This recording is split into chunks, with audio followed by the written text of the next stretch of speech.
Sobat Maestro, sesaat lagi Anda akan bersama-sama mengikuti pengajaran firman Allah yang disampaikan oleh hambanya Pastor Dorcas Daud dari Gereja Hope ACC. Selamat mendengarkan. Shalom, Anda akan mendengarkan program Kuasa dalam Firman-Nya yang disampaikan oleh Pastor Dorcas Daud dari Hope ACC dan Dorcas Ministries. Selamat mendengarkan. Shalom. Baik, kita akan membuka kitab Kolose pasal yang kedua. Kolose pasal yang kedua. Kolose pasal yang kedua ayat 13 sampai dengan 15. Kita baca sama-sama. 2, 3. Kamu juga meskipun dahulu mati oleh pelanggaranmu dan oleh karena tidak disunat secara lahiriah, telah dihidupkan Allah bersama-sama dengan Dia. Sesudah Ia mengampuni segala pelanggaran kita dengan menghapuskan surat hutang yang oleh ketentuan-ketentuan hukum mendakwa dan mengancam kita. Dan itu ditiadakannya dengan memakukannya pada kayu salib. Ia telah melucuti pemerintah-pemerintah dan penguasa-penguasa dan menjadikan mereka tontonan umum dalam kemenangannya atas mereka. Indah sekali saudara, saat-saat Paskah seperti ini kita boleh merenung kembali apa yang sudah dikerjakan oleh Yesus buat kita semuanya. Kita sebetulnya dahulu adalah orang-orang yang sudah mati, tidak ada pengharapan, tidak ada masa depan, tidak ada satupun yang bisa menjamin kehidupan kita. Sehingga kita seperti sampah yang tidak ada nilainya, tidak ada harganya. Walaupun barangkali dahulu keadaan kita kelihatannya oke-oke saja. Keluarga ada, duit punya, pekerjaan ada. Tapi di matanya Allah kita tidak lebih baik daripada sampah, tidak berharga. Sejak kapan? Sejak kemuliaan Allah meninggalkan manusia. Mulai sejak saat itulah manusia yang dilahirkan turun-temurun adalah manusia yang sudah terbuang dari hadapan Allah. Manusia yang sudah tidak disertai dengan kemuliaan Allah. Dan manusia yang sudah tercerai daripada Allah. Tidak ada perdamaian lagi dengan Allah. Karena apa? Pelanggaran yang dilakukan oleh manusia pertama kali, yaitu Adam dan Hawa, makan buah pengetahuan baik dan jahat. Tapi ketika kita kemudian mendapat kesempatan untuk dihidupkan kembali melalui pengampunan dosa yang dikerjakan oleh Yesus Kristus, kita mempunyai pengharapan yang luar biasa. Apalagi tatkala kita mau mempercayai penebusan di dalam Yesus itu, apa yang terjadi? Kita sekarang tidak lagi menjadi orang-orang yang mati, namun kita sekarang adalah orang-orang yang hidup. Hidup bersama dengan kehidupan Yesus. Yesus tidak mati terus, tapi ternyata Dia sudah hidup, bahkan menampakkan diri kepada murid-muridnya dan naik ke surga, duduk di sebelah kanan Allah Bapa. Bahkan sekarang rohnya tinggal di dalam hati kita. Mulai sejak saat itu kita memiliki kehidupan. Kita telah dihidupkan Allah bersama-sama dengan Dia. Sesudah apa? Sesudah Dia mengampuni segala pelanggaran kita. Nah, sebagai orang yang sudah dihidupkan oleh Allah bersama-sama dengan kehidupan Yesus, kita sekarang hidup di dalam Yesus Kristus. Di mana hidup dalam Yesus Kristus adalah hidup yang penuh dengan anugerah. Karena semua akibat daripada pelanggaran manusia itu sudah dibayar lunas oleh Yesus.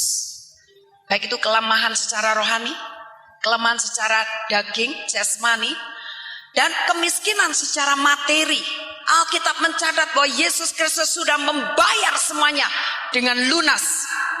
Bagian kita sekarang tinggal mensyukurinya, mengakui dengan iman, dan kita akan hidup dalam anugerah itu. Tapi kadangkala kita tidak bisa mengalami hal itu. Mengapa? Sebab sekalipun kita sudah dilahirkan baru, sudah dibangkitkan dari kematian dan hidup baru dalam Yesus Kristus, kita belum menanggalkan cara pemikiran manusia lama kita. Pemikiran manusia yang masih mati, pikiran manusia yang masih di bawah kutuk. Sehingga kita masih berpikir bahwa hidup ini susah. Hidup ini penuh penderitaan, hidup ini penuh dengan problem dan kesulitan yang sulit dipecahkan. Hidup ini banyak sakit penyakit, Hidup ini banyak kegagalan. Hidup ini adalah penuh dengan perjuangan. Padahal Yesus telah menang, sehingga memberikan jaminan kemenangan 100% kepada Anda dan saya. Saudara, saya begitu yakin akan hal ini. Karena seperti apa yang beberapa Anda ketahui di sini, bahwa saya sebetulnya tidak berlatar belakang orang Kristen. Saya juga tidak pernah diajar tentang perkara-perkara kekristenan. Dan seperti layaknya orang yang di luar Kristus, sekalipun taat menjalankan ibadah agamanya, tapi karena belum ada jaminan kemerdekaan dan belum ada kehidupan daripada Allah, maka tetap saja walaupun kelihatannya hidupnya oke-oke, hidup masih di bawah kutuk. Itu sebabnya hidup penuh dengan perjuangan, sakit-sakitan, kegagalan, bahkan banyak hal yang tidak bisa dipecahkan dalam kehidupan. Tapi ketika saya sudah pindah kepercayaan iman, saya mengakui Yesus sebagai Tuhan dan Juru Selamat pribadi saya. Sejak saya berjumpa dengan Yesus secara supranatural, maka walaupun saya belum mengetahui kebenaran di dalam Alkitab mencatat hal ini, saya belum pernah tahu, tapi saya telah mengalaminya. Saya diberkati secara luar biasa, baik secara rohani, jasmani, dan materi. Secara rohani jelas saya menjadi orang yang sangat kaya raya, sehingga saya bisa memperkaya orang lain. Buktinya, orang-orang yang sakit saya doakan menjadi sembuh dalam nama Yesus. Orang yang terikat saya lepaskan dalam nama Yesus terlepas. Orang gila saya bebaskan dalam nama Yesus. Bahkan orang yang mengalami problem begitu berat, dalam nama Yesus dia memberikan jalan keluar dan orang itu mengalami kemenangan dan keberhasilan. Bahkan bayi mati dalam kandungan sudah 3 bulan, saya minta kehidupan Yesus masuk dalam kandungan itu. Bayi itu hidup sehat, lahir dengan normal. Sekarang sudah besar, sudah 2 tahun. Dan itu kebetulan adalah putri daripada pengerja kami sendiri, Gereja Rumah Doa Segala Bangsa di Bandung. Itu secara rohani jelas saya menjadi kaya raya. Bagaimana dengan jasmani? Jasmani juga menjadi kaya raya. Karena dahulu saya adalah orang yang sakit-sakitan. Saya punya penyakit yang amat parah, sakit jantung. Kalau lagi kumat, kadang-kadang sampai tercekik, mau mati rasanya. Karena sepertinya jantung itu mau berhenti berdenyut. Bayangkan kalau manusia jantungnya sudah berhenti berdenyut, sudah dead dia. Artinya wafat. Kalau sekarang kita di dalam Kristus pulang ke rumah Bapa. Tapi kalau dulu saya turut berduka cita. Kalau sekarang turut bersuka cita. Karena orang mati dalam Yesus bukan satu kengerian, bukan satu maut, tapi adalah satu sukacita besar bertemu dengan Tuhan Yesus. Ya, walaupun demikian tapi kita jangan cepat-cepat mau mati. Karena Allah masih punya rencana yang panjang dan besar sekali dalam waktu yang sangat singkat, ya. Apa rencana Allah? Dalam rangka memproklamirkan kemenangan buat umat manusia oleh penebusan Yesus Kristus, itu harus diberitakan oleh saudara dan saya sebagai orang-orang yang sudah diperkaya secara rohani dan jasmani, juga secara materi. Nah, secara jasmani saya mengalami kekayaan yang luar biasa. Dari penyakit jantung yang parah, tanpa saya didoakan secara khusus untuk penyakit jantung, ya, karena saya juga tidak tahu bahwa di dalam Yesus orang sakit bisa disembuhkan. Saya masih awam tentang kitab suci, saya masih awam tentang firman Allah orang Kristen. Ternyata begitu saya mengalami zaman secara pribadi dari kehadiran Yesus itulah, 3 bulan berikutnya suami saya yang mengingatkan, Mah, kok mama gak pernah lagi kumat sakit jantungnya ya? Saya baru ingat, iya ya, kemana tuh penyakit jantung? Saya belum tahu kebenarannya ada di mana. Tapi tatkala pembacaan Alkitab yang saya lakukan sampai kepada Perjanjian Lama Yesaya 53 ayat yang kelima. Dan dalam Perjanjian Baru ditegaskan lagi. 1 Petrus 2 ayat 24. Bahwa sesungguhnya penyakit kitalah yang ditanggungnya. Dan oleh bilur-bilurnya kamu telah sembuh. Langsung seperti kebuka mata saya. Kebuka pikiran saya. Oh, jadi memang sebetulnya yang bener nih gini nih, gak perlu sakit. Oh, kalau begitu Saya sekarang perlu wartakan kepada semua orang yang sudah percaya penebusan Yesus. Kamu tidak perlu sakit, kamu tidak perlu sakit, kamu tidak perlu sakit. Tapi sekarang biar bagianmu, sembuhkanlah orang sakit. Amin. Saya tidak ada yang mengajari dulu, hanya berdasarkan pengalaman yang nyata. Dan saya temukan kebenarannya ada di dalam firman Allah. Saya tidak tahu kekristenan Anda dan saya lebih tua mana, tapi saya sudah 18 tahun memang. Tapi sekalipun usia kekristenan kita itu masih sangat muda, firman Allah juga berlaku atas kita. Sebab firman Allah itu tak pernah berubah. Dia sekali dituliskan oleh Allah melalui pewahyuan roh kepada para hamba-hambanya. Itu tetap berlaku dari dahulu, sekarang, sampai selama-lamanya kelak ketika kita ketemu dengan Tuhan. Ini merupakan satu jaminan untuk hidup kita. Nah, itu sebabnya saya begitu mantap kalau menghadapi orang sakit apapun. Kalau Yesus sudah tanggung sakit penyakit dia, masa iya dia nggak sembuh? Kalau nggak sembuh-sembuh, nah baru tanya Roh Kudus, kenapa sih sama-sama Alkitabnya, sama-sama imannya kepada Tuhan Yesus kok belum sembuh? Oh, Roh Kudus beritahu, dia masih sakit hati. Ya sudah, bereskan sebentar. Begitu dibereskan, langsung sembuh. Oh, dia pernah menggugurkan bayi. Oke, bereskan roh pengguguran bayi, doakan, langsung sembuh. Dan itu yang saya kerjakan karena Pak, Allah sudah memperkaya saya secara jasmani. Sekarang saya perlu memperkaya orang lain juga secara jasmani. Kadang-kadang kita tidak sadar bahwa kita ini sudah diperkaya oleh Allah. Kita justru mengakui secara pemikiran sisi kekurangan kita. Kita merasa, aku kalau untuk ukuranku nih, aku belum bisa nyembuhin orang sakit.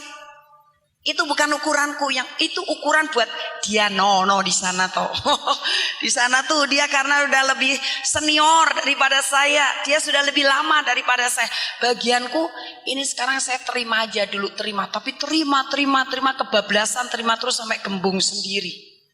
Nah, akibatnya kita menjadi jenuh, kita menjadi bosan dengan kehidupan kekristenan kita. Kenapa begini-begini saja?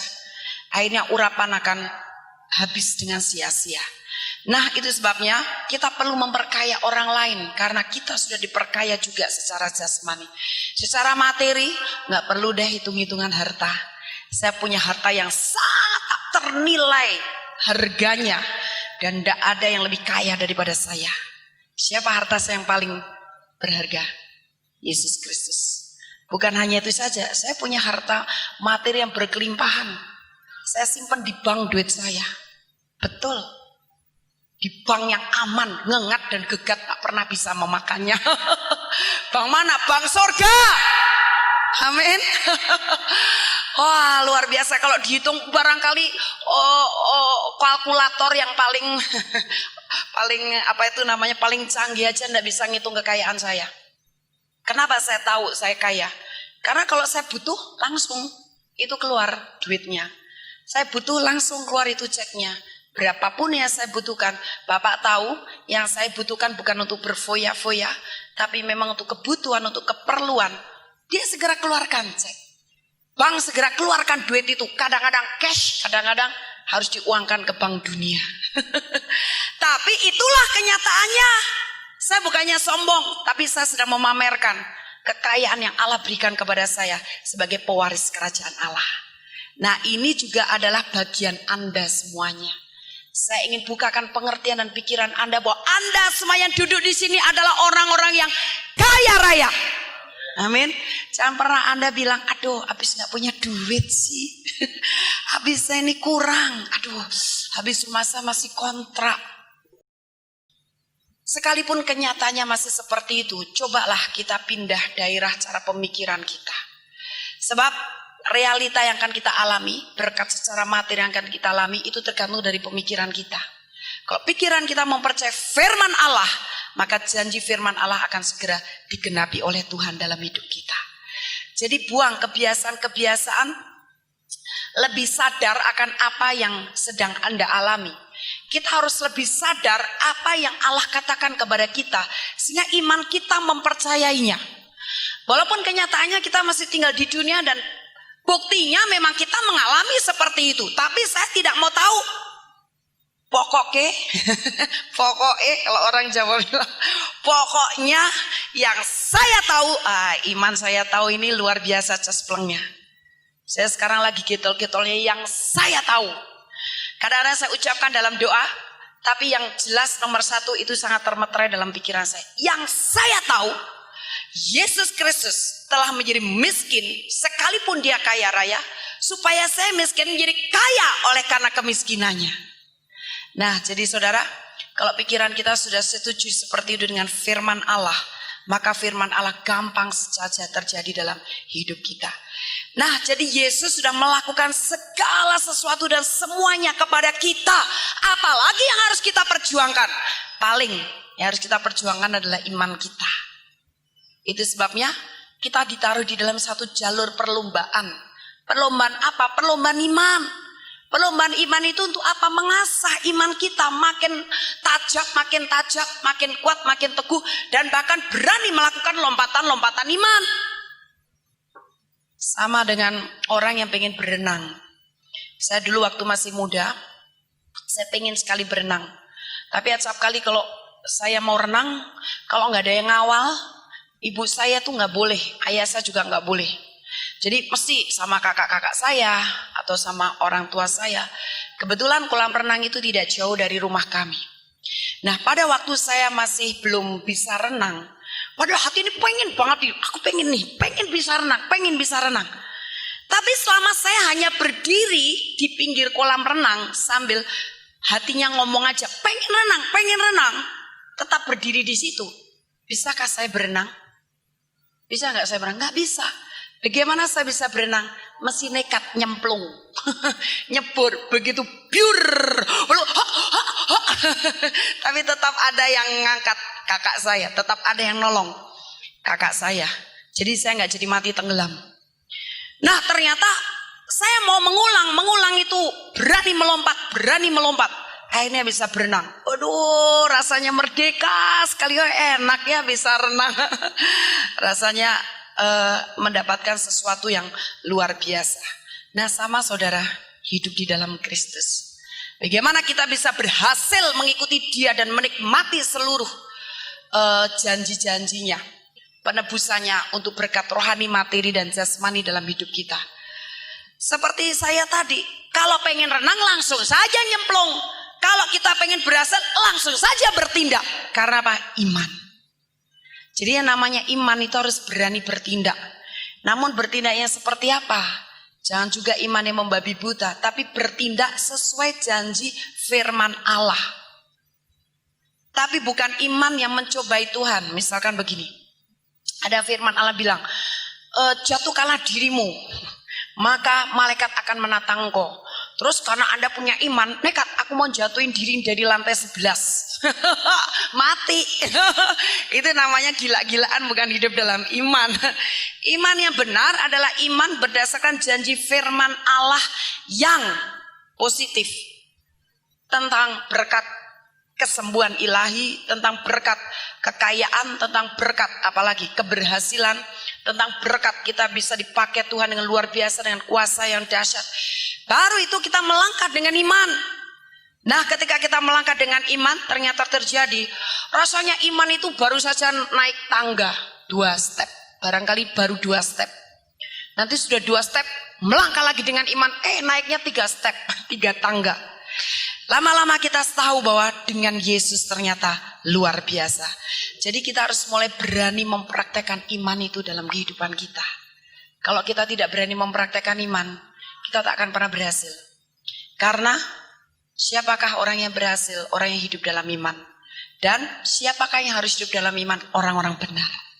Kita perlu mengatakan orang benar hidup karena iman. Kalau Anda mau hidup dalam iman. Jadi saya mendoakan seorang ibu. Ibu ini punya problem dalam kandungan. Gak apa-apa ya, disaksikan ya. Punya problem dalam kandungan. Sudah dinyatakan positif, tapi tiba-tiba ada flek.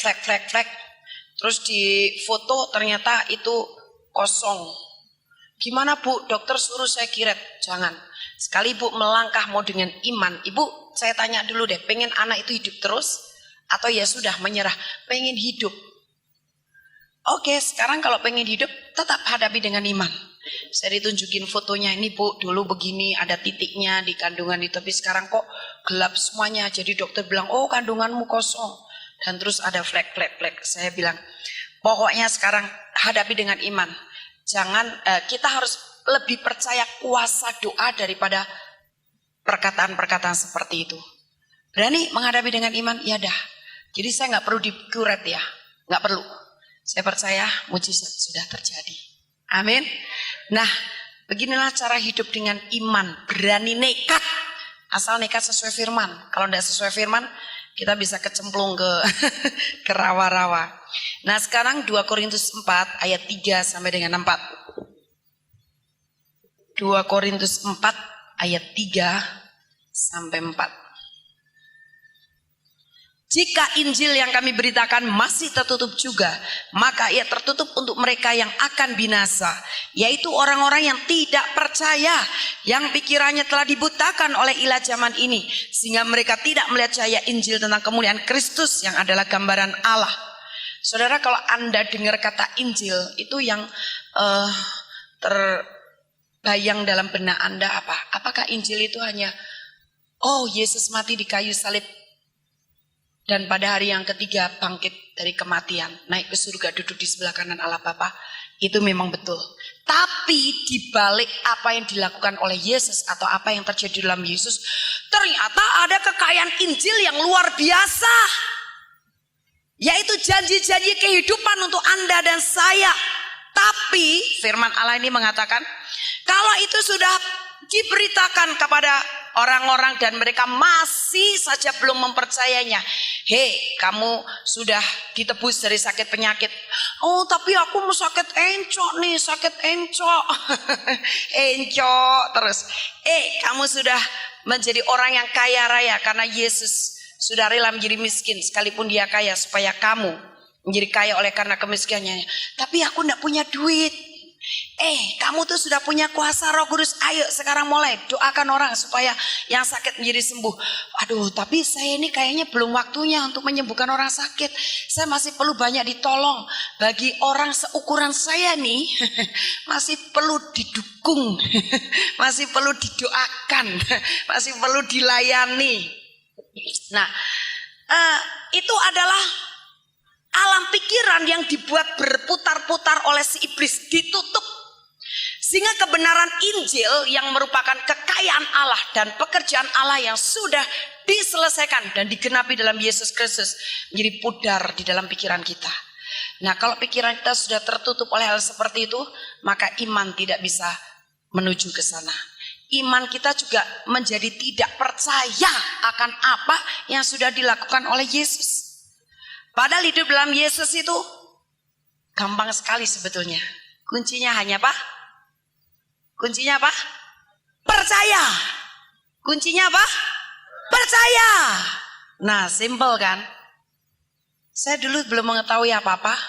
Belajar juga belum, apalagi ikut seminar, apalagi ngajar seminar. Tapi saya sudah menikmati penggenapan janji firman Tuhan. Saya disembuhkan dari penyakit jantung total. Sampai dengan detik ini saya tidak pernah lagi kumat penyakit jantungnya. Sudah goodbye selama-lamanya. Itu jantung sudah go to hell.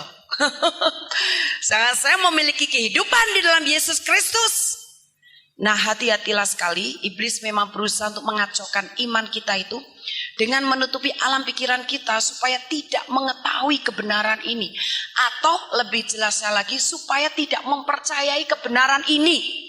Dia buka buat serealita mungkin sampai kita bisa berpikir seperti pikirannya si iblis. Tapi kan kenyataannya aku masih sakit. Tapi kan kenyataannya aku masih susah duit. Tapi kan kenyataannya saudara, orang yang hidup dalam roh, hidup dalam iman. Dan iman itu yang akan mempengaruhi kehidupan kita secara realita atau secara fakta. Ini adalah senjata iblis untuk menyerang kita, alam pikiran kita. Dibuat berputar-putar, ditutupi, sehingga kita tidak bisa punya iman untuk meraih anugerah Allah yang luar biasa. Kadang-kadang kita dituduh dengan perasaan bersalah yang terus menerus. Kita dituduh dan ditekan dengan berbagai macam tuduhan dalam hidup kita. Kamu sudah rajin ke gereja tapi buktinya sudah mulai jadi pengerja, sudah jadi pelayan, tapi kenyataannya kamu masih belum diberkati. Kenyataannya kamu hidupnya masih awut-awutan begini. Dia berusaha untuk apa? Untuk membuat kita berputar-putar dengan lingkaran kita sendiri sehingga kita tidak berpusat kepada Yesus. Padahal Yesus harus menjadi pusat perhatian kita. Yesus harus menjadi motivasi hidup kita. Yesus harus menjadi pusat pemikiran kita. Karena Yesus itu adalah satu-satunya teladan untuk kita. Tapi kita dibuat berpusat pada diri sendiri. Terus menerus sehingga orang Kristen berada dalam lingkaran-lingkaran setan. Nah, kalau sudah berada dalam lingkaran-lingkaran setan, lama-lama bukan hanya dalam lingkaran satu tempat, tapi dibuat makin turun,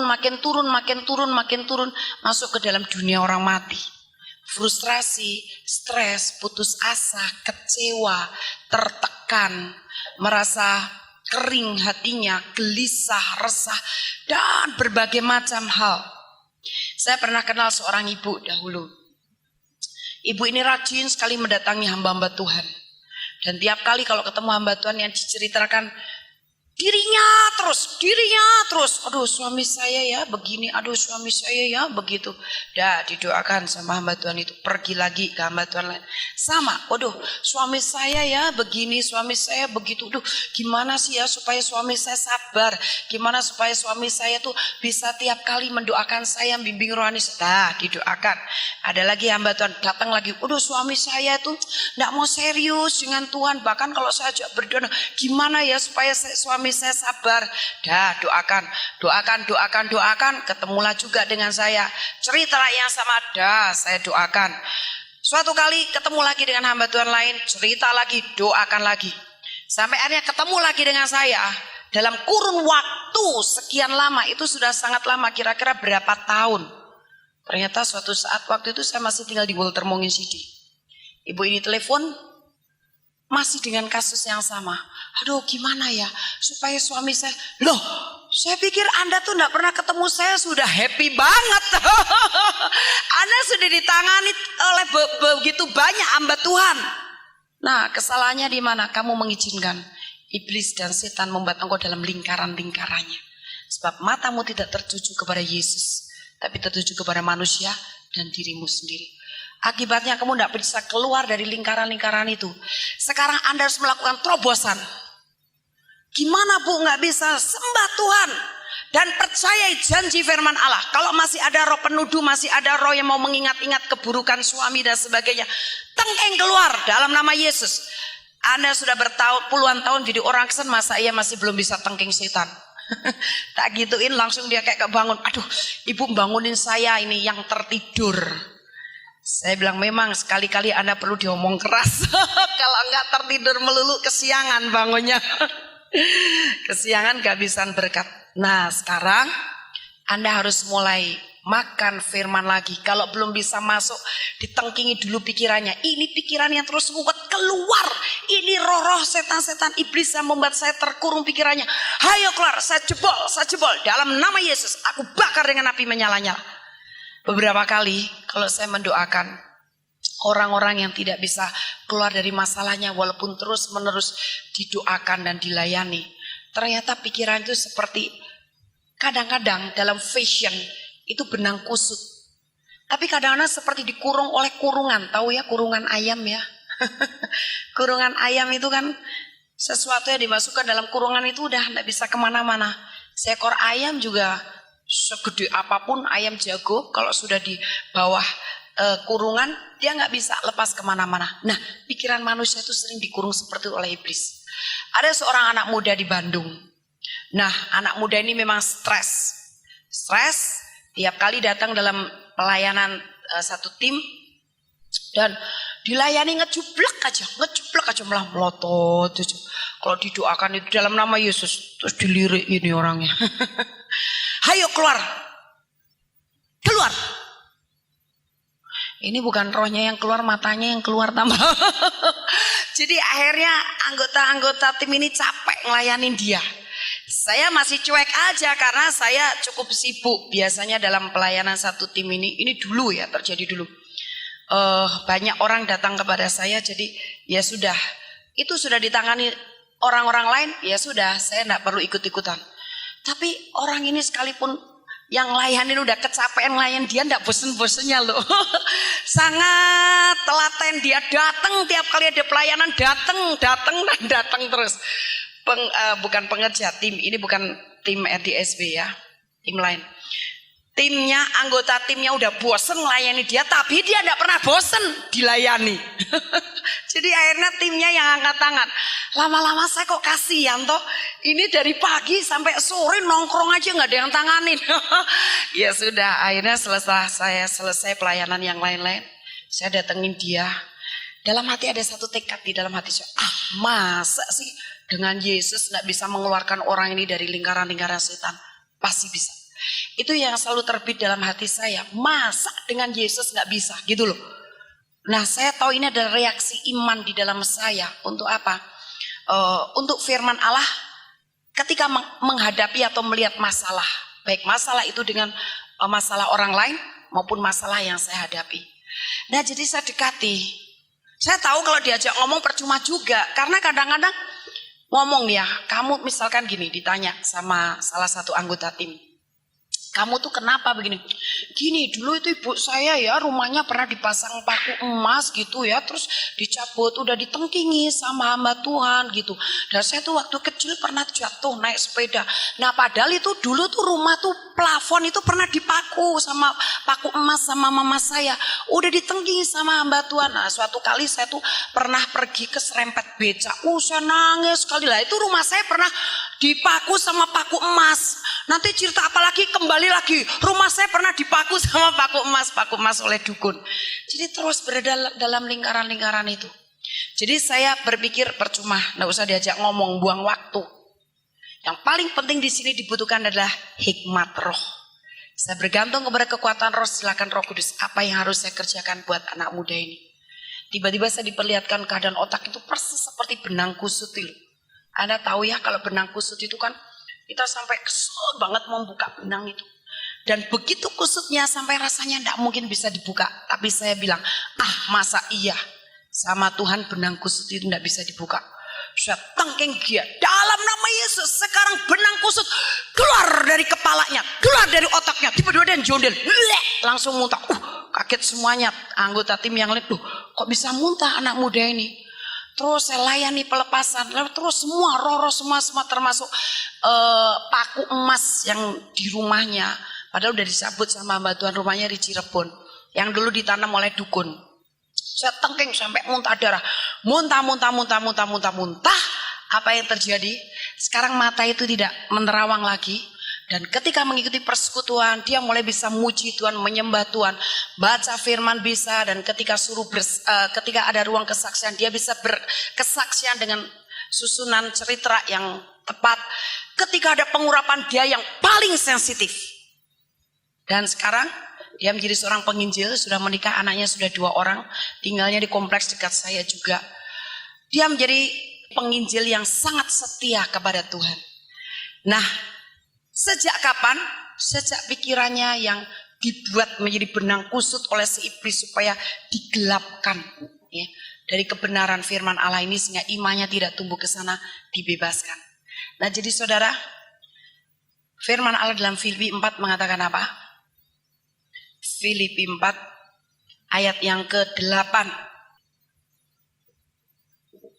Nah, jadi akhirnya saudara-saudara, semua yang benar, semua yang mulia, semua yang adil, semua yang suci, semua yang manis, semua yang sedap didengar, semua yang disebut kebajikan dan patut dipuji, pikirkanlah semuanya itu. Jadi hal-hal yang positif itu biar ada dalam pikiran kita.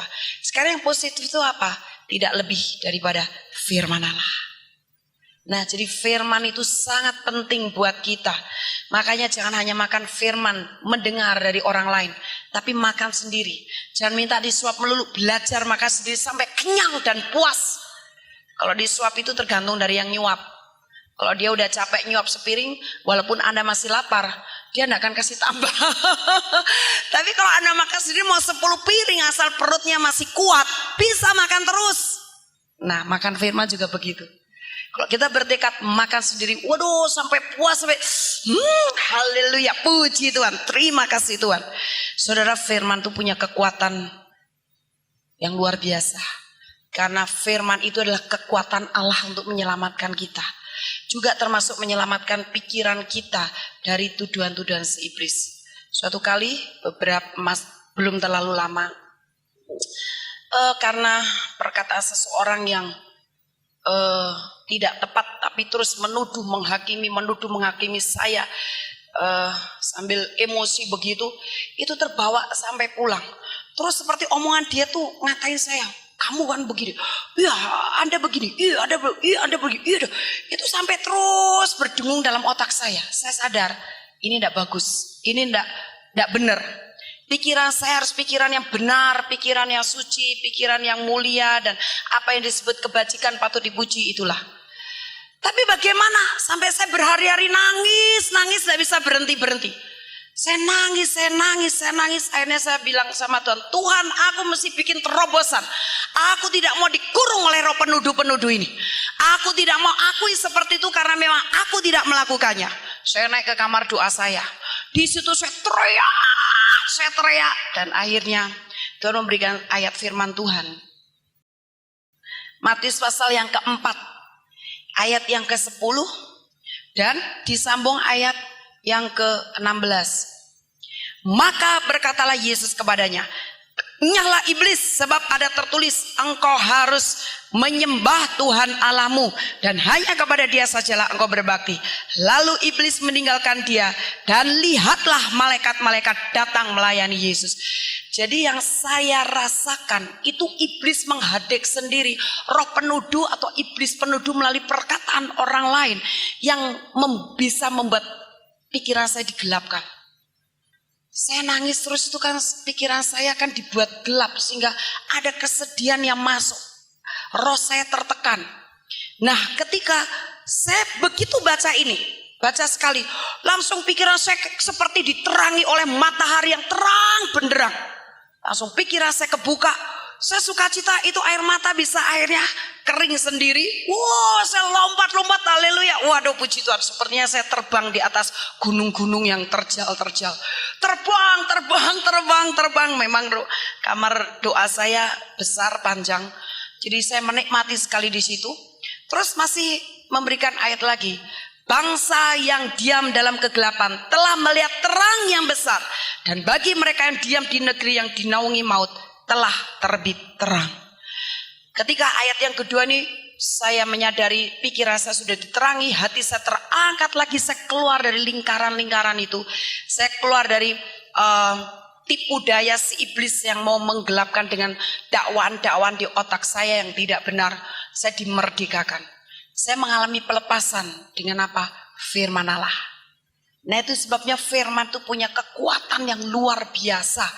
Tidak heran kalau firman itu digambarkan seperti pedang. Bayangkan saudara, pedang yang bagaimana bisa memotong satu benda jadi dua dengan gampang.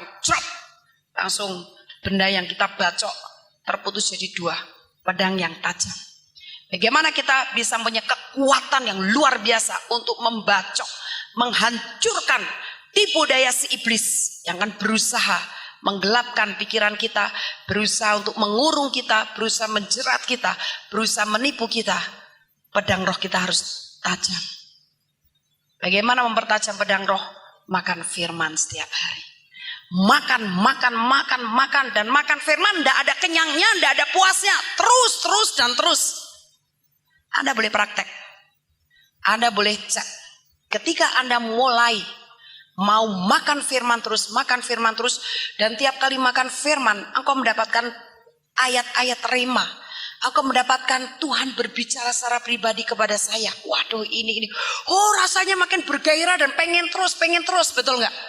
Saya kalau satu hari aja Tuhan berbicara satu ayat, ayo dong, lagi dong Tuhan, lagi dong, haleluya, lagi dong Tuhan. Mana? Berbahagialah orang yang dianiaya oleh sebab kebenaran, karena merekalah yang empunya kerajaan surga. Ini baru aja saya dapatkan.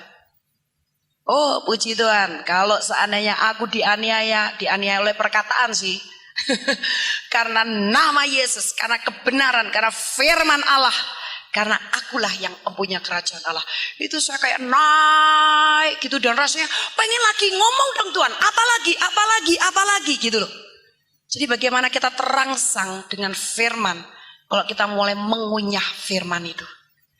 Jadi jangan ikuti kalau kita males, kita enggan baca firman, dobrak. Jangan biarkan setan membuat kita berada dalam lingkaran-lingkaran rasa bersalah yang terus menerus. Ingat, Tuhan tidak pernah berdiri sebagai pendakwa Anda dan saya. Sekali kita minta ampun untuk kesalahan kita, 1 Yohanes 1 ayat 9 mengatakan, Allah itu setia dan adil. Barang siapa mengaku akan kesalahannya dan meminta ampun kepadanya, maka dia akan mengampuni dan menyucikan dari segala dosa dan kejahatan. Yang sering mendakwa itu siapa? Si iblis. Makanya ganyang dia, jangan buka pintu buat si iblis. Tutup pintu rapat-rapat, jangan kompromi. Apapun yang dia lakukan, dia kerjakan, jangan kompromi. Kita harus punya hati yang teguh di dalam Tuhan untuk tidak kompromi dengan dia. Nah, jadi itu sebabnya kita kembali kepada Kolose 2 tadi. Kolose pasal yang kedua, ayat yang ke-14 dulu. Dengan menghapuskan surat hutang yang oleh ketentuan-ketentuan hukum mendakwa dan mengancam kita. Dan itu ditiadakannya dengan memakukannya pada kayu salib. Kita sudah dibebaskan dari tuntutan hutang. Karena Yesus memberikan kemerdekaan kepada kita. Kita tidak lagi dituntut oleh hutang dosa, sebab dosa itu seperti utang. Karena dia telah mengampuni, sehingga catatan hutang kita semua dihapus oleh darahnya. Dan surat hutang itu berupa hukum Taurat yang dipakai oleh setan dan iblis untuk mendakwa kita. Tapi Yesus sudah meniadakannya, sehingga kita sekarang menjadi orang-orang yang dibenarkan oleh karena iman kita kepada Kristus. Dan apa yang akan kita alami? Ayat yang ke-15. Berhubung, ayat ini mengatakan, ia telah melucuti pemerintah-pemerintah dan penguasa-penguasa dan menjadikan mereka tontonan umum dalam kemenangannya atas mereka. Nah, berhubung ia itu siapa? Yesus telah melucuti pemerintah-pemerintah. Pemerintah-pemerintah itu siapa? Setan dan iblis yang bikin kacau, bikin masalah, bikin penyakit, bikin macam-macam problem yang tidak mengenakan. Dan penguasa siapa? Teman-temannya, roh-roh jahat di udara. Dan menjadikan mereka tontonan umum dalam kemenangannya atas mereka. Jadi semua pemerintah-pemerintah dan penguasa setan dan iblis itu sudah dilucuti oleh siapa? Oleh Yesus Kristus. Dan sudah dijadikan tontonan umum. Walaupun sepertinya kenyataannya Yesus yang jadi tontonan umum. Barangkali kalau Anda pernah pergi ke Israel sana, pergi di Bukit Juljuta. Itu bukit itu memang bukit kecil begitu. Tapi di depannya itu jalan raya. Ini versi orang Kristen ya. Bentuknya tebing-tebingnya itu memang kayak tengkorak. Tapi sekarang saya percaya begini. Di bukit itulah memang Yesus disalib, karena memang Yesus di situ disalib dalam keadaan telanjang bulat, mengerikan, mengenaskan, memalukan, dan dijadikan tontonan umum karena depannya itu adalah jalan raya, di mana orang pada lalu lalang, dan dia digantung di atas kayu salib, berarti dalam keadaan seperti itu dia ditinggikan. Nah, dia menjadi terkutuk oleh karena kita. Tapi walaupun kelihatannya dia yang menjadi tontonan umum, sebetulnya dengan apa yang dia kerjakan sebagai rencana Allah Bapa, dia sedang mengadakan atau dia sedang menjadikan penguasa-penguasa atau pemerintah-pemerintah setan, roh jahat, dan iblis. Dia yang menjadi tontonan umum. Justru Yesus itu sedang diproklamirkan sebagai pahlawan yang telah menang. Nah, jadi yang jadi tontonan umum itu setan dan iblis. Karena kematian Yesus di kayu salib itu menyatakan dia telah menang. Menang apa? Adu ketaatan dengan si iblis. Sehingga kitab Filipi mengatakan namanya di atas segala nama, dan Allah akan membuat semua lidah mengaku Yesus adalah Tuhan, dan semua lutut bertelut menyembah Tuhan Yesus. Jadi kalau dia sudah menang, Anda dan saya sudah menang belum? Sudah. Makanya tidak ada yang perlu dikhawatirkan, tidak ada yang perlu diperjuangkan, dipergumul-gumulkan. Karena ada orang kesen supaya sok kelihatan rohani. Senengannya bergumul. Padahal bergumul benar-benar juga enggak, tapi supaya kelihatan, waduh, ini orang senang bergumul rohani amat gitu ya. Sekarang ditanya begini, kok kamu lama nggak kelihatan, kemana kaum wanita nggak datang? Ibu pergi kemana, kaum wanita nggak datang, kebaktian nggak datang, ada KKR kemarin tuh hamba Tuhan bagus nggak datang. Waduh, saya ini lagi bergumul. Sajaknya tuh kalau bergumul gitu tuh sudah orang rohani. Padahal kalau orang Kristen tukang bergumul itu namanya justru bukan orang rohani. Berarti dia tidak punya iman. Kalau punya iman tidak perlu bergumul, tinggal oke Tuhan, aku klaim dan percaya firman Allah ini terjadi dalam hidup saya. Nah perlu bergumul itu apa?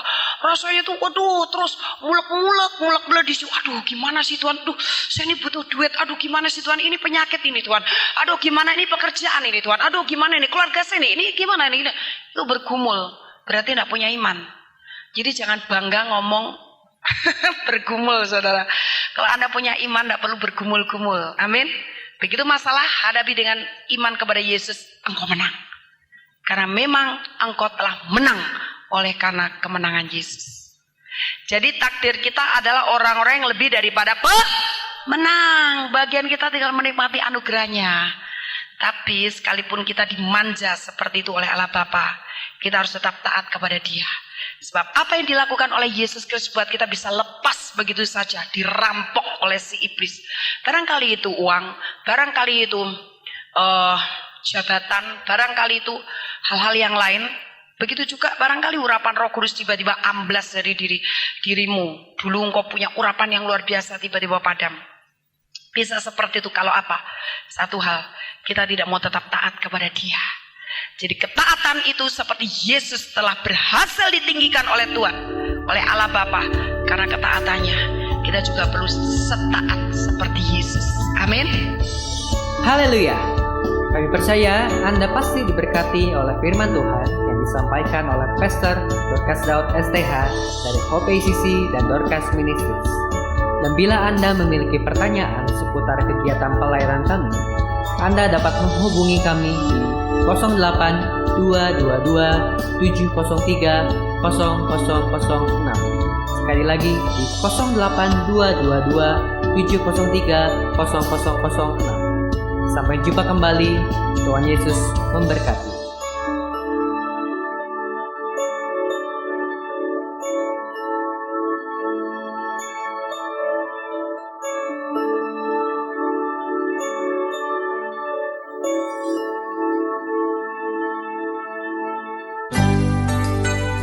Demikianlah firman Tuhan yang berkuasa telah kita dengar bersama-sama.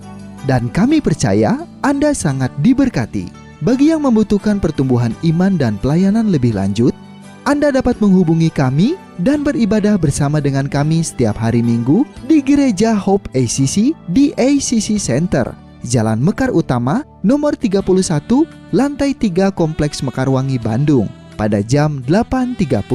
Ada kebaktian anak-anak pada jam yang sama. Ikuti juga Breakthrough Prayer setiap Jumat jam 18.30. Jika Anda membutuhkan dukungan doa, Anda dapat mengirimkan SMS ke nomor 0822 2703 0006. Tuhan memberkati.